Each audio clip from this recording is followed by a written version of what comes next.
우리가 가끔 이런 분들을 볼 수가 있습니다. 기도원에 가셔서 이제 금식하시고 이제 내려오시면 그 얼굴이 굉장히 환해 보이는 분들이 있습니다. 그래서 우리가 보통 이렇게 여자분들은 이렇게 표현할 때가 있죠. 우리가 얼굴이 환해지기 위해서는 좋은 화장품을 쓰는 것보다 우리가 금식하고 기도하면 되겠다라고 그렇게 말들을 하십니다. 광채가 납니다. 하나님의 은혜를 받은 사람들 얼굴에서는 정말 기쁨이 있고 광채가 넘쳐납니다. 이 광채가 넘치는 얼굴의 오리지널은 그 원조는 모세입니다. 출애굽기 34장 말씀을 보면은 모세가 이제 십계명 하나님의 율법을 받으러 다시 하나님의 시내산으로 올라갔습니다. 그래서 창세기 34장 28절 말씀부터 보면은 모세가 여호와 함께 40일 40년을 거기 있으면서 떡도 먹지 아니하였고 물도 마시지 아니하였으며 여호와께서는 언약의 말씀 곧 십계명을 그 판들에 기록하셨더라. 40일 금식하면서 하나님과 교제하면서 주님께 주신 그 말씀을 이제 판들에 기록하였습니다. 모세가 그 증거의 두 판을 모세의 손에 들고 시내산에서 내려오니 그 산에서 내려올 때 모세는 자기가 여호와의 말하였으므로 말미암아 얼굴 피부에 광채가 나나 깨닫지 못하였더라. 아마 그랬겠죠. 모세가 하나님 말씀 받으러 올라갈 때 뭐 거울 같은 거 가지고 오지 않았을 테니까 자기 얼굴에 광채가 나는 것을 몰랐을 겁니다. 근데 아론과 온 이스라엘 자손이 모세를 볼 때 모세 얼굴 피부에 광채가 남을 보고 그에게 가까이 하기를 두려워하더니 얼굴이 얼마나 광채가 나는지 사람들이 가까이 하기를 두려워할 정도였습니다. 모세가 그들을 부르매 아론과 회중의 모든 어른이 모세에게로 오고 모세가 그들과 말하니 그 후에야 온 이스라엘 자손이 가까이 오는지라. 모세가 여호와께서 시내산에서 자기에게 이르신 말씀을 다 그들에게 명령하고 모세가 그들에게 말하기를 마치고 수건으로 자기 얼굴을 가렸더라. 그러나 모세가 여호와 앞에 들어가서 함께 말할 때는 나오기까지 수건을 벗고 있다가 나와서는 그 명령하신 일을 이스라엘 자손에게 전하며 이스라엘 자손이 모세 얼굴의 광채를 보므로 모세가 여호와께 말하러 들어가기까지 다시 수건으로 자기 얼굴을 가렸더라. 그래서 우리가 이 본문 말씀을 읽을 때는요, 주로 초점이 어디에 가 있냐면 모세가 하나님을 만나고 내려오니까 얼굴에 광채가 났다. 그래서 우리가 기도원에서 기도하고 내려오신 분들 얼굴 보면 우리가 주목하는 것은 얼굴이 빛나고 광채가 나 보인다. 거기에만 우리가 보통 집중을 합니다. 근데 오늘 성경 말씀을 보면은 모세가 수건으로 얼굴을 가릴 이유가 우리가 출애굽기 34장만 볼 경우에는 모세 얼굴이 너무나 빛이 나가지고 사람들이 그 빛을 보면 너무나 눈이 부시기 때문에 그 빛을 가리기 위해서 수건을 썼을 것이라고 생각합니다. 근데 오늘 읽은 고린도후서 3장 본문의 말씀은 모세가 얼굴에 수건을 두른 이유는 그들의 마음이 완고했기 때문이다 라고 말씀하고 있습니다. 얼굴에 광채가 나서 광채를 가리우기 위해서 한 것이 아니라 그들의 마음이 완악했기 때문에 모세의 얼굴에 빛나는 광채를 가렸다고 말씀하십니다. 여러분 이해가 가십니까? 왜 그랬을까? 왜 모세 얼굴에 광채가 나는 것을 사람들에게 보여주시지 아니하시고 왜 모세의 얼굴을 가리우게 하셨을까? 근데 출애굽기 34장 이전에 어떠한 일이 일어났었냐면은 그 전에도 이미 모세가 하나님의 율법을 가지고 내려왔습니다. 근데 그 당시에 어떤 일이 사건이 있었냐면은 이스라엘 백성들이 모세가 여호와 하나님을 만나러 올라가서 너무나 늦게 내려오니까 사람들이 이제 모세는 죽었나 보다 생각을 하는 겁니다. 그리고 황금 숭어지를 만들어서 이것이 여호와다라고 말하면서 우상을 섬기기 시작합니다. 그래서 모세가 하나님께로 받아온 그 하나님의 그 계명을 다 깨버렸습니다. 그래서 두 번째 받으러 이 계명을 올라갔다 내려온 것입니다. 그리고 내려올 때 얼굴이 환했습니다. 하나님께서 오늘 주신 말씀이 이것입니다. 그들은 하나님의 어떤 그 영광스러운 모습을 두려움에 떨기까지는 주의 율법을 바꾸지 않은 그 마음이 없었다는 것입니다. 그들은 황금 송아지를 만들어서 여호와를 섬기는 마음이 완악한 사람들이었습니다. 완고한 사람들이었습니다. 그냥 모세가 내려와서 하나님을 믿으라면은 그 하나님을 믿을 수 있는 그 어떠한 그 마음 같은 선함이 하나도 없었다는 겁니다. 그들이 모세 얼굴에서 광채를 나는 것을 보니까 어떻게 하죠? 두려워했다고 성경은 고백하고 있습니다. 그들이 모세의 얼굴을 보고 그 광채가 나는 것을 보고 두려움에 이제 모세가 전하는 그 율법을 어쩔 수 없이 받는 겁니다. 그래서 출애굽기 20장 18절 말씀에서도 보면은 어떤 사건이 있었냐면은 이제 주님께서 이스라엘 백성들에게 임재하셨습니다. 나타나셨습니다. 뭇 백성이 우레와 번개와 나팔 소리와 산의 연기를 본지라 그들이 볼 때 떨며 멀리 서서 모세에게 이르되 당신이 우리에게 말씀하소서 우리가 들으리다. 하나님이 우리에게 말씀하지 말게 하소서 우리가 죽을까 하나이다. 이집트에서 나올 때 하나님의 많은 기적을 보았음에도 불구하고 그들은 마음이 완악하였습니다. 완고하였습니다. 근데 그들이 언제 두려움에 떨었습니까? 하나님이 임재하심에 나타날 때 그들은 하나님의 영광을 보고 두려움에 떨었습니다. 모세가 그냥 율법을 전하였다면 그들은 아마 우습게 생각할 수도 있을 겁니다. 그냥 겉으로 받을지 모르지만은 그들의 마음 가운데는 그냥 또 뭐 하나 주셨구나 라는 그 마음으로 받았을 수도 있습니다. 하지만 모세의 얼굴에 광채가 나는 것을 보고 그들의 마음에 두려움이 떨 때 그들은 하나님의 주신 그 율법을 받을 수밖에 없는 그런 연약한 사람들이었다는 것입니다. 그래서 하나님께서 모세의 얼굴을 가리우신 이유는 그들의 마음이 완고했기 때문인데 또한 그 이유는 그 모세의 얼굴에서 나는 광채가 계속해서 천년만년 빛나는 것이 아니라 이것이 시간이 지나면 얼굴에서 사라지는 것이었습니다. 그래서 그 얼굴에서 광채가 사라지는 것을 보고 이스라엘 민족들의 마음이 또다시 완악해져서 율법을 거부할까 아예 모세는 그 사라지는 모습을 보여주지 않기 위해서 얼굴을 가려버리는 겁니다. 그리고 하나님의 성소에 들어가서 주님을 만날 때는 그 수건을 벗고 하나님과 대면하고 또 하나님과 만나면 그 얼굴에 다시 광채가 나와서 하나님의 말씀을 전하고 또다시 수건을 가리우는 그런 모습을 반복했던 것입니다. 이것이 무슨 말씀입니까? 우리들의 마음 가운데 하나님의 은혜를 온전히 누리지 못함으로 말미암아 두렵고 떨림으로 하나님을 섬길 수밖에 없다는 것입니다. 근데 여러분 고린도 교회 성도들이 그랬다는 것입니다. 오늘 바울이 말하는 것이 무엇입니까? 그들이 마음이 완고해 오늘까지도 구약을 읽을 때 그 수건이 벗겨지지 않냐고 있으니 그 수건은 그리스도 안에서 없어질 것이라. 오늘까지 모세의 글을 읽을 때 수건이 그 마음을 덮었도다 라고 바울이 고백하고 있습니다. 이 말씀은 고린도 교회 성도들도 하나님께서 어떠한 은혜를 베풀어 주셨는가를 그 은혜를 받았음에도 불구하고 그 은혜를 깨닫지 못하고 다시 이상한 다른 복음을 듣고 그들의 마음이 흘러가고 있다는 것입니다. 하나님의 은혜는요, 우리에게 생명을 주신 것이 하나님의 은혜입니다. 하나님의 은혜는 우리의 모든 죄를 사하시고 예수 그리스도를 믿게 하시는 것입니다.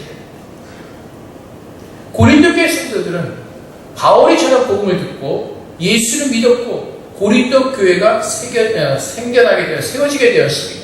근데 그들이 오늘 와서 바울에게 요구하는 것이 무엇입니까? 당신의 사도직을 증명해 내라는 것입니다. 당신이 어떻게 우리에게 복음을 전할 수 있는 자격이 있는지를 증거하라고 말하고 있는 것입니다. 그때 지난주에 뭐라고 바울이 고백했죠? 우리가 지난주에 바로 너희가 우리가 사도됨의 증거라고 말합니다. 너희가 어떻게 구원을 얻었는가를 깨달으라는 것입니다. 너희가 지금 살았다고 말하고 있을 때 누가 전하는 그 복음을 듣고 너희가 주님의 자녀가 되었냐는 것을 돌아보라는 것입니다. 그것은 바울이 전하는 복음을 듣고 그들은 구원을 얻었습니다. 근데 그들이 지금 어떠한 우매한 짓을 하고 있습니까? 세상의 것으로 영적인 것을 대체하고 있는 것입니다. 예수님의 제자들이 예수님의 공생의 당시에 주님을 쫓아다니면서 많은 싸움이 있었습니다. 어떠한 싸움이죠?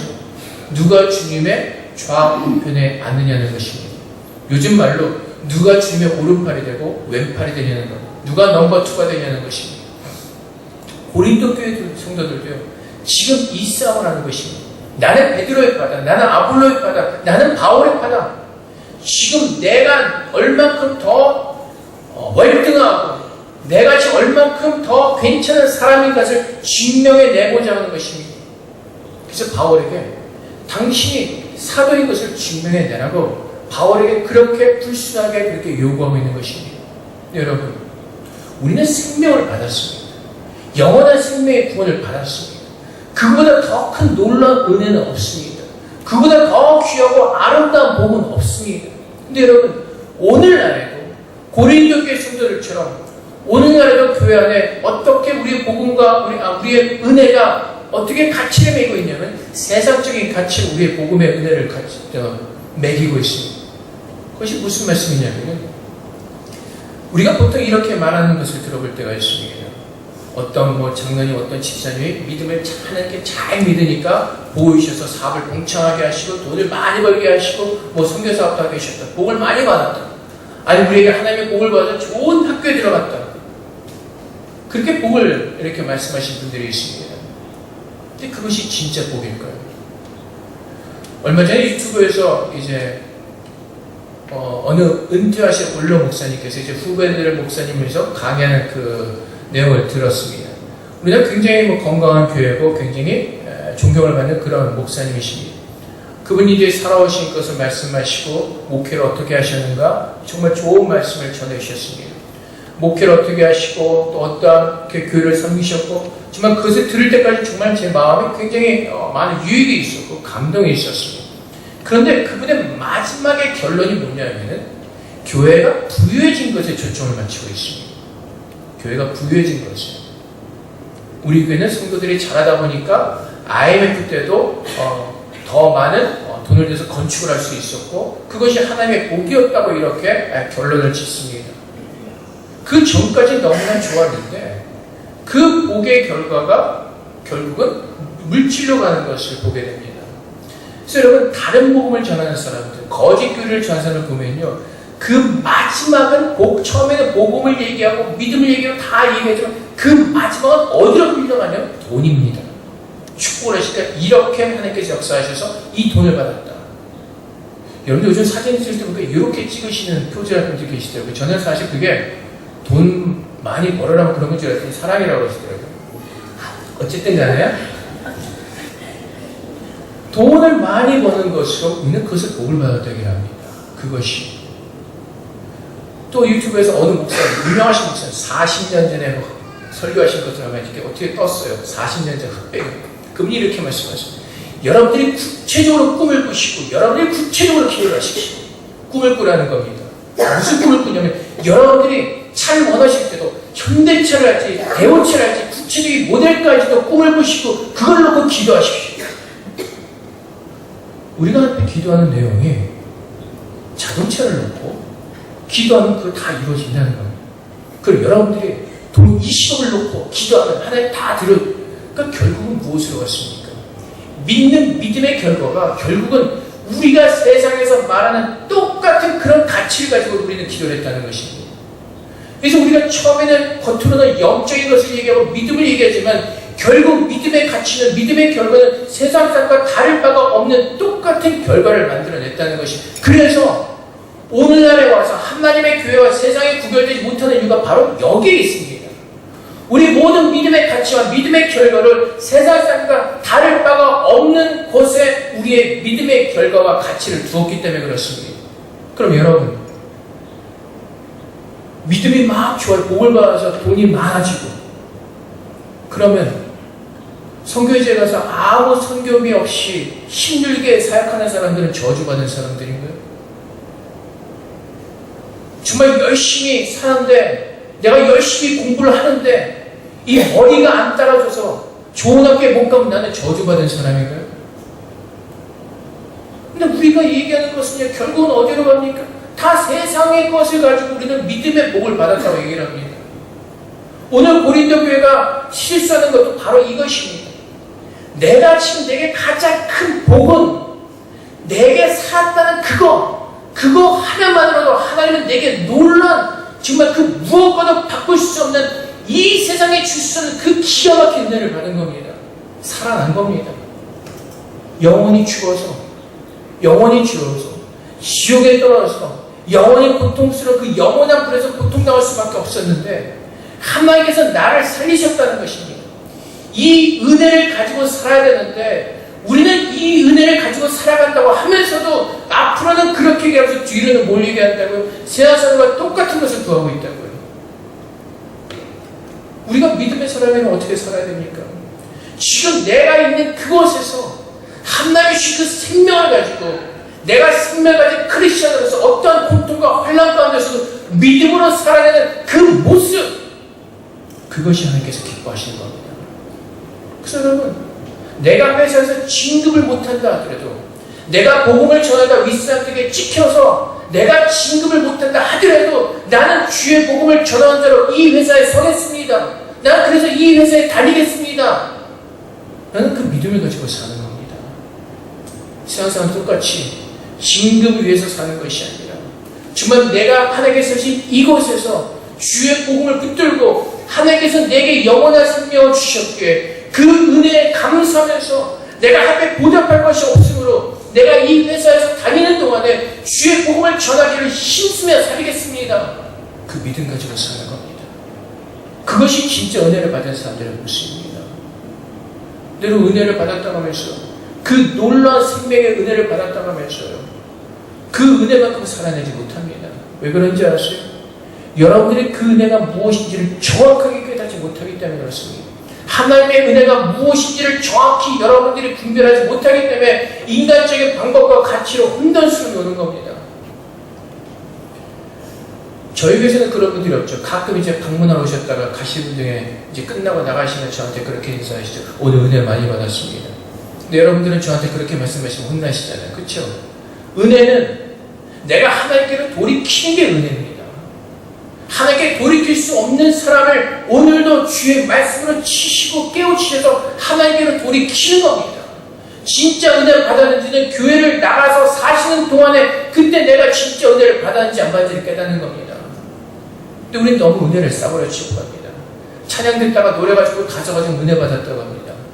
뭐가 좋은 일 받아서 은혜 받았다고 합니다. 그건 은혜가 아닙니다. 정확히 얘기하면 그 찬양과 가사가 좋은 거지 은혜는 아닙니다. 은혜는 내가 오늘 주님께로 돌이키게 하는 겁니다. 오늘 주의 말씀을 살도록 내게 믿음을 주시고 돌이키게 하는 게 은혜입니다. 근데 우리는 은혜를 너무나 싸구려처럼 너무나 쉽게 얘기합니다. 이 찬양이 너무나 은혜스러워. 은혜스러우면요, 그 찬양을 듣고 그 찬양의 가사처럼 살아내는 게 진짜 은혜 받은 겁니다. 근데 우리는 교회에서도 너무나 은혜를 쉽게 얘기합니다. 너무나 싸구려 치부합니다. 왜요? 내가 받은 은혜가 무엇인지를 정확히 깨닫지 못하기 때문에 그렇습니다. 내가 지옥에서 건짐을 받기 위해서 우리 예수님께서 십자가에 달리셔서 몸이 찢기시고 창으로 찢기시고 십자가의 모순과 발이 못을 박히시면서 죽으셨기 때문에 내가 살아난 겁니다. 그 은혜는요, 내가 가진 어떠한 것으로도 주님께 다시 갚을 길이 없는 것이 은혜입니다. 내가 갚기 위해서 내가 죽어야 됩니다. 그 주님께서 내게 베푸르신 그 은혜는요, 내가 그 어떠한 것으로 갚을 수가 없기 때문에 은혜가 된 것입니다. 그런데 우리는 은혜를 갖다가 뭔가 듣기 좋으면 뭐가 하면 은혜 받았다고 얘기합니다. 진짜 은혜는 나를 구원하신 그 주님께로 날마다 돌이키게 하는 것, 그것이 은혜입니다. 근데 고린도 교회 성도들은요, 하나님의 은혜를 깨닫지 못합니다. 자기들이 예수를 믿고 바울이 전한 복음을 듣고 예수를 믿고 구원을 얻었음에도 불구하고 지금 너는 어디로 가 있다고요? 세상적인 가치로 가 있다고요. 누가 넘버투냐, 누가 더 많은 것을 가져야 되냐, 나를 증명해내는 그런 거짓된 교류로 빠졌다는 겁니다. 거짓된 믿음의 삶으로 빠졌다는 겁니다. 우리가 하나님의 은혜를 온전히 깨닫지 못하고 그분의 은혜 가운데 거하지 못하면 우리도 모르게 내가 얻는 그 구원, 내가 생각하는 그 모든 하나님의 은혜를 세상적인 것으로 바꿔버릴 때가 있습니다. 그래서 여러분, 하나님의 은혜는요, 그 죽음 가운데서 나를 구원하시고 그 지옥에서 나를 구원하셔서 이제 천국에 들어가게 하신 그 하나님의 놀라운 사랑, 그 은혜에 붙들고 오늘도 사는 겁니다. 그래서 진짜 은혜를 누리는 사람들은 어떻게 살아갑니까? 아무리 힘들고 어려워도 그곳에서 하나님을 예배하는 그 끈을 놓지 않고 하나님의 그 사랑의 끈을 놓지 않고 견뎌내는 겁니다. 그것이 진짜 은혜 받은 사람들의 모습이고 그것이 진짜 복을 받은 사람들의 모습입니다. 그래서 제가 어저께 카톡으로 말씀을 보내드렸습니다. 진짜 복이 무엇인지를 여러분들에게 묵상해 보시라고 말씀드렸습니다. 진짜 복이 무엇입니까? 내가 여호와께 아뢰되 주는 나의 주님이시오. 이 주밖에는 나의 복이 없다 했나이다. 내 복은 누구라고요? 여호와 하나님이십니다. 여호와 하나님이 나의 복의 근원이십니다. 그분이 나의 복이신 겁니다. 다른 복은 없습니다. 허물의 삶을 받고 자신의 죄가 가려진 자는 복이 있도다. 예수를 믿고 거듭난 그 자체가 복받았다는 겁니다. 그보다 더 큰 복이 어디 있겠습니까? 죽었다 살아났는데 주께서 택하시고 가까이 오게 하사 주의 뜰에 살게 하신 사람은 복이 있나이다. 우리가 주의 집 곧 주의 성전의 아름다움으로 만족하리이다. 무엇으로 만족한다고요? 하나님의 성전에서 주님께서 내게 부으신 그 은혜로 만족합니다. 그것이 복이 있다고요. 내게 돈이 없다 할지라도, 내게 건강이 없다 할지라도 하나님이 전에 구하는 그것이 내 복이라는 겁니다. 여러분들이 찬양곡 중에서 나, 그 이름 아마 여러분들이 아실 겁니다. 그 곡을 작사한 그 송명희 시인은요, 우리가 잘 알다시피 뇌성마비입니다. 하나님의 놀라운 그 사랑을 깨닫고 그 소망이 없는 것에서 자살을 몇 번이나 했던 그 송명희 자매에게 하나님께서 찾아오셔서 하나님의 놀라운 사랑을 알게 하셨습니다. 근데 그 이후의 삶은요, 달라진 것은 없습니다. 몸은 여전히 불편합니다. 지금은 더 힘들어져가지고 더 불편하게 살아갑니다. 그런데도 그는 하나님을 향한 아름다운 시를 써내려갔습니다. 우리가 너무나 잘 아는 찬양곡 나, 내게 가진 재물 없으나, 나 가진 지식 없으나, 나 건강 없지만 공평하신 하나님께서 주님을 알게 하셨다는 그 찬양의 가사를 그는 올려드리는 겁니다. 그것이 복받은 사람들입니다. 예수를 믿기 때문에 내가 돈을 많이 벌고 내가 건강이 회복되어지고 그거는 세상과 똑같은 가치를 가지고 주님을 만나는 겁니다. 내게 복은 영원하신 그 복에 그르신 하나님이 나를 찾아오셔서 나 같은 죄인을 사하여 주시고 주님의 자녀로 삼으시고 영원한 생명을 주시고 그 하나님의 거하시는 영원한 천국에 대한 소망을 갖게 하시고 그것이 복이라는 겁니다. 그래서 오늘 그 소망을 가지고 사는 겁니다. 그 소망을 가지고 하나님께 가까이 하면 내가 복이라. 내가 주 여호와를 나의 피난처로 삼아 주의 모든 행적을 전파하리다. 네, 여러분 어제 읽기는 읽고 오셨나요? 주께 가까이 하면 내게 복이라. 주께 가까이 가기 원하는 것. 그것만큼 복이 없다는 겁니다. 세상의 모든 건 다 내려놓고 주님, 내가 주님을 믿는 것 때문에 손해가 난다 할지라도 나는 주님 앞에 나가겠습니다. 할렐루야. 여호와를 경외하며 그의 계명을 크게 즐거워하는 자는 복이 있도다. 그래서 여러분, 주의 말씀을 기뻐하고 주의 말씀을 지키는 것을 기뻐하는 사람들, 그 사람들이 복이 있는 겁니다. 오늘도 이 시간에도 세계 곳곳에서는 예수를 믿는다는 이유 하나만으로 잔인하게 살아야 되는 사람들이 있습니다. 고통을 받는 사람들이 있습니다. 그럼 그 사람들은 저주받은 사람들입니까? 그 사람들은 하나님의 복을 받지 못한 사람들입니까? 그렇지 않죠. 그들은 순교의 존귀한 피를 하나님께 올려드렸고 주님 앞에 기쁨으로 그들의 모든 것을 다 드렸습니다. 그것이 복을 받은 사람들입니다. 그래서 시편 1편에서도 복 있는 사람들은 악인의 패를 따르지 아니하며 죄인의 길에 서지 아니하며 오만한 자리에 앉지 아니하고 오직 여호와의 율법을 즐거워하여 그의 율법을 주의하여 묵상하는도다. 그래서 그의 삶 가운데서 주의 말씀이 증거되어지는 것, 그것이 복 있는 사람이라고 말합니다. 그리고 산상수훈에서 주님께서 말씀하시죠. 심령이 가난한 자는 복이 있나니, 애통하는 자는 복이 있나니, 온유한 자는 복이 있나니, 의에 줄이고 목마른 자는 복이 있나니, 긍휼히 여긴 자는 복이 있나니, 마음이 청결한 자는 복이 있나니, 화평하게 한 자는 복이 있나니, 의를 위하여 박해를 받는 자는 복이 있나니, 나로 말미암아 너희를 욕하고 박해하고 거짓으로 너희를 거슬러 모든 악한 말 할 때 너에게 악한 말 할 때는 너에게 복이 있나니. 복받은 사람들은요, 주님께 붙어있는 사람들입니다. 주의 말씀 안에 거하는 사람들입니다. 주의 말씀으로 살아내는 사람들입니다. 주의 말씀이 뭐죠? 서로 사랑하는 것이고, 사랑하는 것은 오래 참고 온유하고 시기하지 않냐고 고린도서 13장에 나와 있는 말씀들입니다. 그 삶의 열매를 맺으며 살아내는 사람들이 정말로 주님의 생명을 얻고 주의 복을 얻은 사람들이라는 것입니다. 그것이 진짜 믿음의 사람들입니다. 내가 승진을 하고 못하고 시비가 엇갈리는 것이 아니라, 우리 아이들이 좋은 학교에 들어가느냐 못 들어가느냐 그것으로 시비가 엇갈리는 것이 아니라, 내가 주님 안에 서서 이 세상의 어떤 고통 가운데서도 주님 바라보는 믿음을 놓지 않는 그것, 그 사람이 복받은 사람입니다.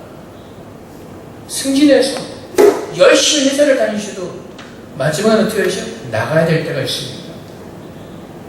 그럼 그 마음에 어떤 마음이 들죠? 허망함이 있습니다. 내가 이렇게 회사를 위해서 내 모든 청춘을 다 바쳐서 헌신했는데 결국엔 나가야 될 때가 보면 허망한 겁니다. 하나님 말씀대로 살아내는 사람들이 그렇게 언제든지 나오더라도 그 마음만의 주의 말씀에 열매를 맺을 때 언제든지 나오더라도 하나님의 감사는 그 마음으로 나올 수가 있는 겁니다. 그래서 세상 사람들이 살아가는 것과 크리스천들이 살아가는 것은 다르지만은 그 마음의 열매는 분명히 다르게 맺게 되는 것입니다. 그래서 오늘 여러분 어떠한 모습으로 살아가십니까? 주의 생명을 얻은 자들로서, 주의 마음을 가진 자들로서 우리의 모든 기준이 주의 말씀으로 삼으며 그 말씀을 따라 살고 있습니다. 아니면 영적인 것을 앞으로 이렇게 겉으로는 내세우시면서도 그 뒤로는 세상과 똑같은 가치를 가지고 살아가십니까? 그것이 바뀌어져야 되는 것입니다. 내게 하나님께 주신 그 은혜를 기억하고 내 주위에 있는 모든 삶까지도 주님의 지혜의 말씀으로 기준 삼아서 그 말씀대로 순종해 나가는 그 믿음, 그것이 진정으로 하나님의 은혜를 깨달은 사람들이고 진정으로 하나님의 사랑을 깨달은 사람들의 모습인 겁니다. 그래서 오늘 여러분들 중에 누군가에게 하나님께서 너는 아프리카 어디 저 오지로 가서 내 사랑을 전해야겠다, 그렇게 하나님께서 말씀하실 때 하나님 감사합니다, 저를 그렇게 하나님 생각해 주시 저를 쓰시 감사합니다 라고 가실 분들 한번 손 들어보세요. 하나님, 우리 애가 지금 아직 어린데요. 거기 가면 학교 어떻게 해야 될까요? 수많은 질문 리스트를 다 보내주셔서 여기에 다 대답하시면 제가 가겠습니다. 아마 그런 믿음 가지고 사실 거예요. 그렇지 않으시겠어요? 내가 정말로 하나님의 사랑을 알고 그 은혜를 아는 사람이고 우리가 입으로 내가 그 은혜를 주님 갚을 길이 없지만 내가 주 앞에 그렇게 서기를 원했다 고백하면요 그대로 사셔야죠. 그래서 오늘 여기 청년들에게 야, 너 이 사람이랑 결혼해야겠다. 그러면 결혼하시겠어요? 우리 여기 청년들이 말해 결혼하기 전에 조건들이 있죠. 첫 번째 조건은 뭐 다 똑같을 거예요. 예수 믿는 사람.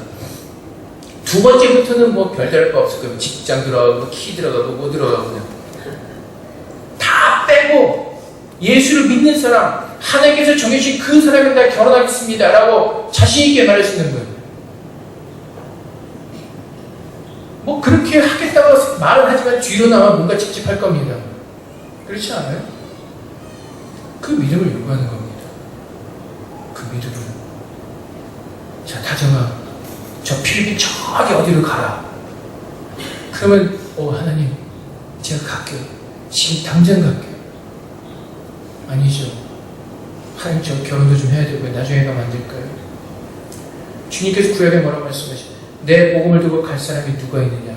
그때 어느 선지자가 뭐라 대답해? 주님 내가 여기 있습니다. 나를 보내셔서. 이것이 하나님의 은혜를 입은 사람들의 모습입니다. 자, 하나님께서 오늘 우리 김 과장님에게 오늘 회사 그만두고 너 다음 학교에 신학교 가라. 갈까요? 많은 고민이 될 겁니다. 애들도 딸려고 학교를 보내야 되는데 신학교 가면 먹고 살. 제가 옛날에 그 연애할 때 여자친구가 저를 굉장히 반대했는데 그 이유가 목사한테 시집가면 굶어 죽는다고. 그것이 사람들의 모습, 그 믿는 집안 사람이었어요. 근데도 목사한테 시집가면 굶는다고, 가난하게 산다고 안 된대요. 그것이 우리들의 모습입니다. 내가 예수를 믿는다고 하면서도 내 기준은 똑같습니다. 우리 아이는 좋은 집에 시집 보내서 잘 살아야 되는 겁니다. 우리 애는 좋은 데 장가 와서 잘 살아야 되는 것이 우리들의 생각입니다. 우리 아이가 하나님 앞에서 어떻게 아름답게 쓰여지고 주의 말씀에 순종하며 자라가는 그 아이들을 우리가 생각하면서 하나님께 기도하면서 우리 아이들을 올려드리는 것이 아니라 우리 아이들은 좋은 학교 나와서 좋은 데 시집 장가 잘 가서 잘 사는 것, 세상은 똑같은 가치관을 가지고 있다는 겁니다. 교회가 세상인지 교회인지 구별이 안 가는 그런 모습으로 오늘 서 있는 겁니다. 교회가 부흥하는 것이, 성공하는 것이, 큰 교회를 짓고 성도들이 많이 몰려오는 것, 그럼 저는 망한 사람이네요. 그렇지 않습니까?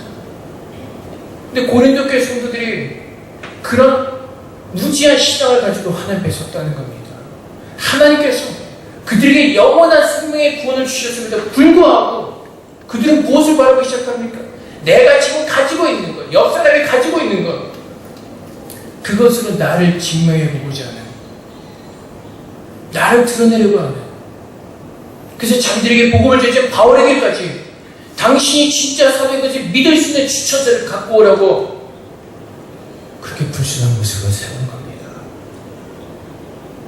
사랑하는 성도 여러분, 내가 하나님의 은혜를 입은 자면요, 주님 앞에 감사로 밖에 설 것이었습니다. 죽었는데, 죽은 자에게 생명을 주셨는데 그보다 더 큰 것이 어디에 있습니까? 살아야지 누리죠. 근데 그 생명을 주셨는데 이제는 하나님 앞에 세상적인 것을 가지고 더 내놓으라고 요구하는 겁니다.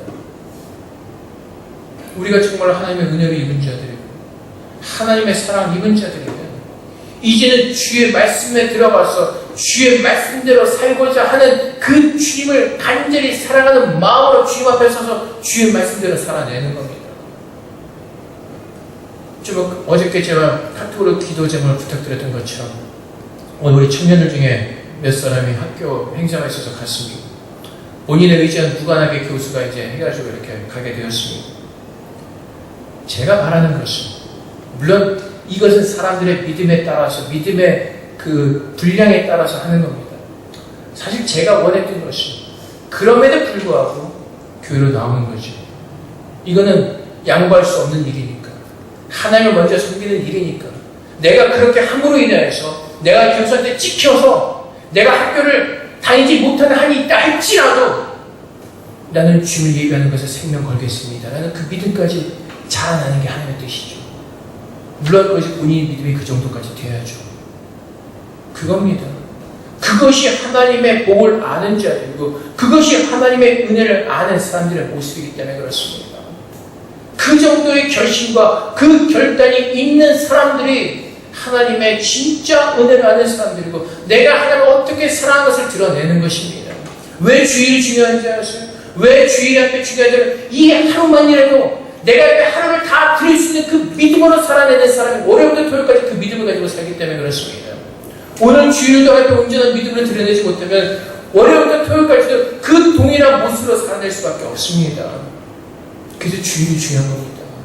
주일 앞에 나와서 예배하는 하나님, 나는 이 땅의 그 어떤 것보다도 나는 하나님을 사랑합니다. 그래서 나는 하나님을 사랑하는 그 예배를 드리는 그 순간만큼은 나는 어떤 것과도 타협할 수 없고 그 어떤 것과도 양보할 수 없습니다.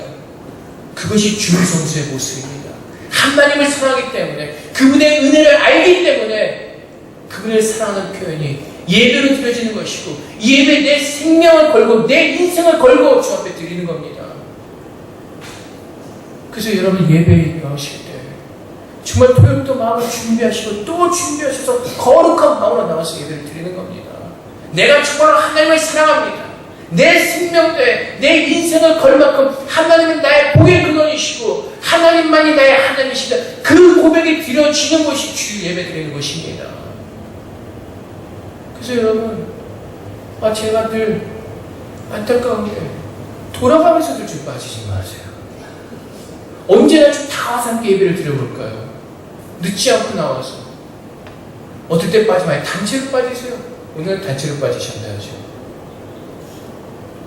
하나님 앞에서 언제 다 지금 한마음이 돼서 하나가 돼서 정말 하나님 그냥 온 성도가 한 명도 빠짐없이 좀 예배를 드릴 수 있는 그날이 있기를 소망합니다. 그래서 예배의 생명을 거세요. 여러분들의 인생을 거세요. 그래야지 여러분들이 월요일부터 토요일까지 그 마음 가지고 살아내는 겁니다. 예배의 모든 것을 걸지 못하기 때문에 타협하고 가는 겁니다. 오늘 고린도 교회 교인들이요, 주님께로 돌아와야 되는 것입니다. 수건을 벗기 위해서 어떻게 하라고요? 오늘 말씀에 보면은 너희가 그러나 그들의 마음이 와서 오늘까지도 구약을 읽을 때 그 수건이 벗기지 않냐고 있으니 그 수건은 그리스도 안에서 없어질 것이다. 수건을 쓴 이유가 뭐라고요? 그들의 마음이 완고했기 때문에 그렇습니다. 이제 내가 예수 그리스도의 사랑을 알고 그분의 사랑으로 우리 마음이 녹아졌으면 이제 그 수건이 벗겨지고 내 마음이 부드러워지므로 하나님께서 새로운 영과 새로운 마음을 부으셔서 그분의 사랑으로 채우실 때 우리는 이제 그 사랑의 마음으로 주님을 사랑하는 마음으로 주 앞에 믿음의 삶을 살게 되는 것입니다. 근데 오늘날까지 모세의 글을 읽을 때 수건이 그 마음을 덮었다. 이게 뭐예요? 오늘날 예수를 믿으면서도 세상의 가치로 주 앞에 서는 사람들, 하나님 말씀보다 세상을 더 우선하는 사람들, 그 사람들의 수건이 아직도 가려졌다는 겁니다. 그러나 언제든지 주께로 돌아가면 그 수건이 벗겨지리라. 내가 주 앞에 나와서 그분의 사랑을 온전히 깨닫고 그분의 사랑이 내 안에 채워지면요, 정말 그 하나님의 사랑 안에서 자원하는 마음으로 기뻐하는 마음으로 하나님을 예배하고 하나님을 찬양하는 마음입니다. 그래서 여러분들이 늘 말씀드리는 것이 무엇이라고요? 하나님의 은혜를 먼저 깨달으시고 하나님의 은혜로 날마다 채워지기를 먼저 구하시고 그 은혜 가운데 거하시고 그 은혜에 잠기면 잠길수록 세상의 가치와 세상의 모든 것들은 다 떨어져 나가고 하나님의 기준과 하나님의 진리를 내 안에 채우시고 말미암아 이제 내가 그 말씀 속에 살아가면서 환난과 고통과 어려움이 있다 할지라도 그 진리 안에서 누리는 기쁨과 은혜는 내 안에 충만할 것입니다. 그 은혜를 누리는 겁니다. 그 사랑을 누리는 겁니다. 근데 고린도 교회 성도들은 그것이 없었다고요. 주님께서 나를 구원해 주셨음에도 불구하고 바울을 통해 전한 그 복음을 듣고 예수를 믿었음에도 불구하고 자신들의 생명이 얻었다는 것을 깨닫지 못하는 겁니다. 그리고 세상적인 것을 구하는 겁니다. 제자들이 어리석게 싸웠던 것처럼 누가 넘어뜨리냐는 겁니다. 그래서 분열하고 그래서 쓰러지고 내가 예수를 믿는다면 내 모든 가치가 주의 말씀으로 바뀌어지는 겁니다. 주님께서 말씀하시면 나는 주님께서 말씀하신 대로 살겠습니다. 그 가치관으로 바뀌어지는 겁니다. 오늘 예배가 끝나고 주님께서 나를 지구상에 어떤 내가 들어보지 못하고 나를 보내신다 할지라도 나는 가겠습니다. 라는 그 믿음을 가지고 주님께 모든 것을 맡기는 그 믿음을 가지고 또 내가 그렇게 살아갈 때 나를 너무나 잘 아셔서 부족함이 없도록 지으신 그 하나님을 믿고 믿음으로 나아갈 때 내가 어디에 서 있든지 주님께서 내 마음의 평강을 채우시고 하나님의 놀라운 기쁨으로 나를 채우시는 겁니다. 그것이 복인의 사회입니다. 그것이 진정으로 하늘의 기쁨을 누리는 사람들의 모습입니다. 여러분들은 예수를 믿는다고 하시면서 어떠한 가치관을 가지고 살고 계십니까? 세상 사람과 동일한 그 가치관을 가지고 살고 계십니까? 아니면 정말로 주님의 진리의 말씀을 나의 가치관으로 삼고 주의 말씀을 따라 여러분들은 살아가고 계십니까? 우리 모두가 다 수건을 벗은 얼굴로 거울로 보는 것 같이 주의 영광을 보기를 주님으로 축복드립니다. 정말 내 안에 예수 그리스도의 사랑이 넘쳐나고 하나님의 그 사랑으로 감격하며 그분의 은혜만으로 기뻐하며 그분의 말씀으로만 충만히 살 수 있는 그 놀라운 축복, 그 믿음을 가지고 사시기를 주님의 이름으로 축복드립니다. 현대차 어느 모델을 살지 대우차 어느 모델을 살지 그 꿈을 가지고 구체적으로 기도하십시오. 하나님께서 그것을 말씀하신 적 없습니다. 다른 복음을 전하는 사람들, 거짓 교회를 전하는 사람들, 주의 말씀 한마디 읽고 다 자기의 생각을 얘기합니다. 주님께서 뭐라고 말씀하시죠? 구약에서는 사람들의 하나님의 어떤 그 은혜를 설명할 수가 없어서 물질로 하게 설명하셨습니다. 근데 예수님 시대에 오셔서는 예수를 알고 예수의 은혜를 아는 사람이 뭐라고 말씀하시죠? 너희는 오직 그 나라와 그 일을 구하라. 그리고 너에게 필요한 것을 너에게 주시리라. 주기도문을 통해서 무엇을 가르치시죠? 일용할 양식을 구하라고 말씀하십니다. 부자 되라고 기도하라고 말씀하신 적 없습니다. 오늘 내가 필요한 양식을 위해서 기도하라고 말씀하십니다. 하나님의 진리의 말씀이 무엇인지를 옳게 분별하시고 그 진리의 말씀을 믿고 그분의 말씀에 순종하시는 하나님의 축복이 우리 모두에게 있기를 주님의 이름으로 축복드립니다. 고린도 교회 성도들처럼 하나님의 은혜를 깨닫지 못하고 자기가 그 이 세대의 그 어떠한 그 복보다도 더 큰 생명의 살아난 그 복을 받았음에도 불구하고 자꾸 세상의 것을 가지고 나와서 하나님께 요구하며 교회를 어지럽히며 주의 영광을 가려는 그런 것이 아니라 이제 내가 주의 말씀 앞에 서서 하나님의 은혜를 드리는 그 헌신된 마음, 그 마음으로 여러분 모두가 주님 앞에 서시기를 주님으로 축복드립니다. 그래서 여러분, 하나님께서 우리의 마음을 보신다고 말씀하십니다. 헌신된 마음을 보십니다. 정말 내가 주님을 사랑하는 마음으로 아름답게 서 있는가, 그 마음을 주님께서 보신다고 말씀하십니다. 그 마음을 가지시고 주님 앞에 나가셔서 주님께 합한 자여 주님께 기쁨을 드리는 그런 복된 주님의 자녀로 서시기를 주님으로 축복드립니다. 우리 함께 기도하겠습니다. 하나님, 주님의 크신 사랑을 내게 알게 하여 주시옵소서. 하나님께서 내게 베풀으신 그 구원의 놀라운 은혜를 오늘 시간 그 구원의 은혜로만 채워지는 그 놀라운 축복이 우리 안에 있게 하여 주시옵소서. 하나님께 나올 때 세상의 가치와 세상의 것을 가지고 나와서 하나님께 요구하는 것이 아니라 정말 나를 살려주신 그 하나님의 사랑에만 초점을 맞추게 하시고 그 사랑만을 구하며 주님 앞에 서는 하나님의 복된 자녀들 되게 해달라고 이 시간 주 앞에 기도하며 나가도록 하겠습니다. 기도하겠습니다. 사랑의 아버지 하나님, 오늘 주님께서 우리를 구원하셨습니다. 그 놀라운 사랑을 받았습니다. 우리가 주 앞에 구할 것이 무엇이 있겠습니까? 우리가 그 생명을 받았는데 그 놀라운 생명을 받았고 주님께서 우리 아버지가 되셔서 가장 좋은 곳으로 채워주시겠다고 약속하셨습니다. 우리가 주 앞에 더 구할 것이 무엇이 있겠습니까? 그 나라와 그 이를 구하는 믿음의 삶을 살아내게 하여 주시옵소서. 내 안에서 하나님의 역사가 일어나는 귀한 삶을 살아내기를 주 앞에 구하는 그 삶을 살게 하여 주시옵소서. 아버지 하나님, 주님 도우소서.